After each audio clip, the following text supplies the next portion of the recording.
Maple Grove Lane had always looked like a postcard. Every lawn was trimmed to perfection, every mailbox identical in color, and every resident played their part in keeping up appearances. It was the kind of place where conformity was the silent rule, and stepping outside the norm drew eyes faster than sirens ever could. Ethan Monroe had moved there 3 years ago with the hope of quiet living. His modest 2-story home sat at the far end of the cul-de-sac, where the sunlight fell perfectly across the backyard every evening. He was a practical man who loved working with his hands, and when the pandemic hit, he built a small storage shed in the back corner of his property. It wasn't fancy, just a clean, sturdy wooden structure painted in the same neutral tone as his house. It stored his lawn tools, bikes, and the overflow from his garage. For months, no one seemed to notice or care, until Karen did. Karen Blakely lived 2 houses down. She was the self-appointed guardian of Maple Grove's visual standards. Her front porch overflowed with decorative planters, wind chimes, and seasonal flags, each chosen, as she would say, to elevate the neighborhood aesthetic. She noticed everything, from trash cans left out too long to holiday lights that stayed up a day past New Year's. And when she noticed Ethan's shed, her sense of order began to tremble. At first, she complained to neighbors in passing. She said the shed was out of character for the community and visible from the sidewalk, which she insisted cheapened the view. When gossip didn't spark action, she filed an official complaint with the neighborhood board. A letter arrived in Ethan's mailbox the next week. It was formal, printed on letterhead, with an impersonal tone that masked its hostility. It informed him that his backyard structure violated property line aesthetics and needed to be relocated or removed within 30 days. Ethan reread the notice, confused. His shed sat well within his fenced boundary and was constructed in accordance with county regulations. But the board's tone made it clear the complaint came from someone with influence. When Ethan ignored the first warning, a second letter followed. This one marked final notice. Then came a visit from 2 board members, polite but firm, explaining that a neighbor had raised valid concerns about visibility from the street. One of them mentioned that Karen had taken photographs as evidence. The pressure mounted. Ethan walked his yard repeatedly, tape measure in hand, rechecking every distance. The shed met every technical guideline, but the more he resisted, the more persistent the letters became. The conflict was no longer about wood and paint. It had become about control. As spring turned to early summer, the tension seeped into the air. Karen's morning routine now included staring toward Ethan's backyard while she watered her flowers. He could feel her gaze even through the fence. Neighbors started whispering, siding quietly with one or the other. The board, eager to maintain peace, called for a special meeting to address the matter of visual uniformity. That night, the residents gathered in the community clubhouse. Karen arrived early, carrying a thick folder of photographs, each printed and highlighted. She presented her case with precision, insisting that the shed broke the neighborhood's harmony. Ethan, calm but firm, stood his ground. He pointed out that the shed was within code, approved by county ordinance, and built neatly. The board murmured among themselves, weighing appearances over fairness. In the end, they announced they would review all backyard structures for compliance. The decision hung like a shadow. What began as a personal feud had turned into a community-wide inspection, and everyone would soon learn that Karen's obsession had started something far bigger than she expected. That night, the meeting adjourned under quiet murmurs, and as neighbors left, glancing uneasily at their own yards, Karen's confidence glimmered, unaware that her victory had planted the seed of her own undoing. The following week, Maple Grove was alive with activity. The board launched what they called a comprehensive property standards review. Inspectors walked through yards with clipboards, measuring, photographing, and documenting. What was meant to be a simple HOA enforcement quickly evolved into a community reckoning. Ethan watched from his porch as they went house by house. He had already expected his shed would top the list, but what surprised him was how many neighbors suddenly received notices of their own. Garden arches, playhouses, decorative fences, all were deemed potential non-compliances. Even Karen's close friend across the street got cited for her oversized mailbox. By the end of the week, frustration simmered through the neighborhood. What began as a fight over one shed now threatened dozens of homes. People started talking, not just about Ethan, but about Karen. Whispers grew louder. Everyone knew she had initiated the complaint that triggered the inspections. The air grew thick with quiet resentment. Then came the twist no one saw coming. During the inspection, one of the board's compliance officers, a meticulous woman named Linda, noticed something peculiar on Karen's property.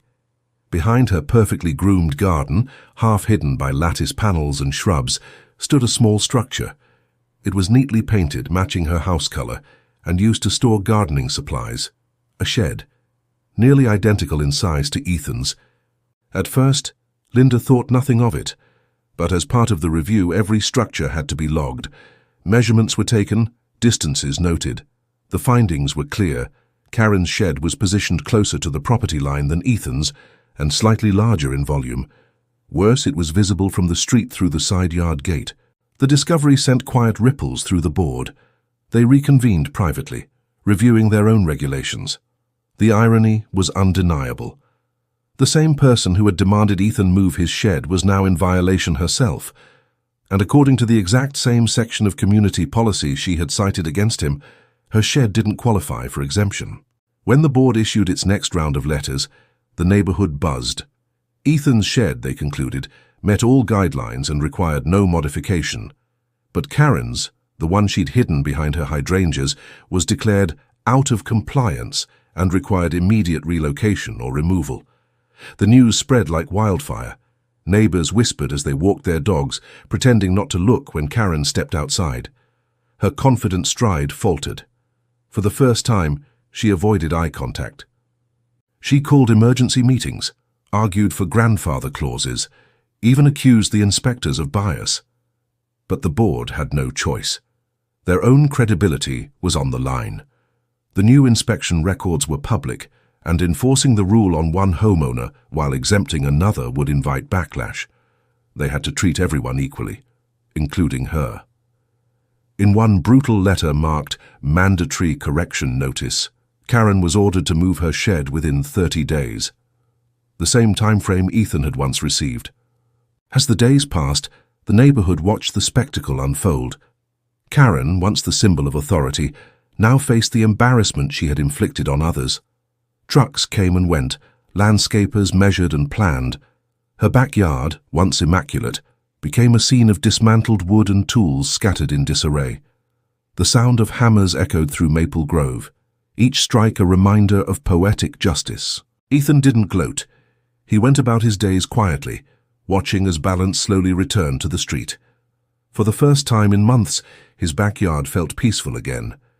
The shed stood steady, sunlight glinting across its roof, a quiet monument to patience and persistence. But the story didn't end there. Karen's pride, though shaken, refused to break completely. And her next move, one fueled by wounded ego and desperation, would set off the final act of the neighborhood's drama. By mid-autumn, Maple Grove had changed. The board's inspection sweep had left everyone cautious, careful to toe the line. Sheds were repainted, fences remeasured, and decorative items quietly removed. A new atmosphere of unease settled over the manicured lawns, as if beauty itself now carried risk. Karen's yard, once her pride, now bore the scars of reconstruction. Her shed had been dismantled and moved to the farthest corner of her property, out of sight. But the humiliation lingered.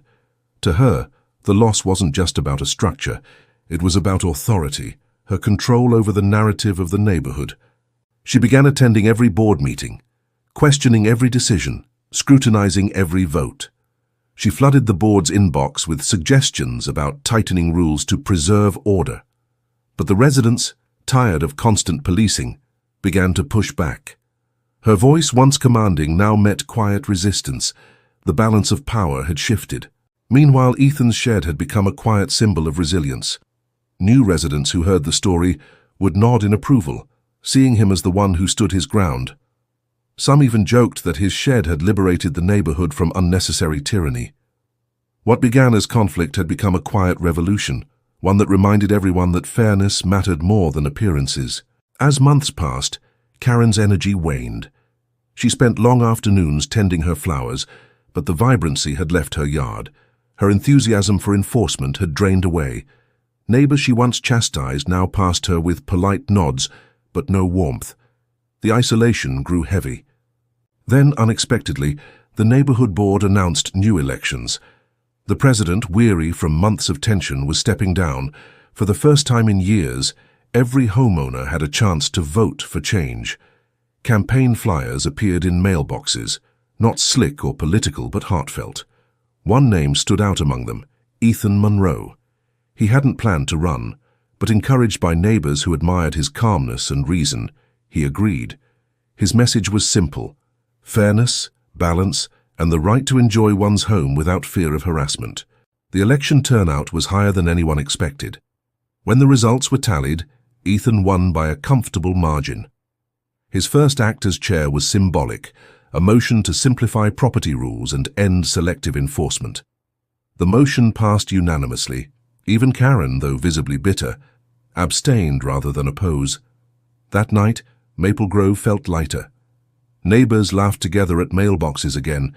Kids played in front yards without anxious glances. The tension that had hung over the community for months dissolved into something almost forgotten: peace. Karen withdrew quietly from public life. Her yard, once the emblem of control, now grew more natural, less curated. She no longer filed complaints or took photos, and while she never apologized, her silence spoke volumes. She had learned in her own way that power built on fear never lasts, but fairness endures. Ethan's shed remained where it always was, humble, solid, unbothered. Over time, the wood aged slightly, the color softened, and vines began to creep along one side. It became less of a structure and more of a fixture, a quiet reminder of what the neighborhood had overcome. In the end, Maple Grove wasn't perfect anymore, but it was freer. Each imperfection, each small variation, told a story of people reclaiming their right to live without judgment. The lawns still looked beautiful, the houses still neat, but now the peace was genuine, not forced.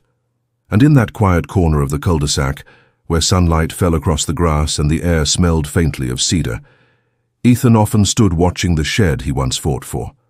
Not as a monument of defiance, but as proof that sometimes the simplest stands can restore harmony to even the most controlled places.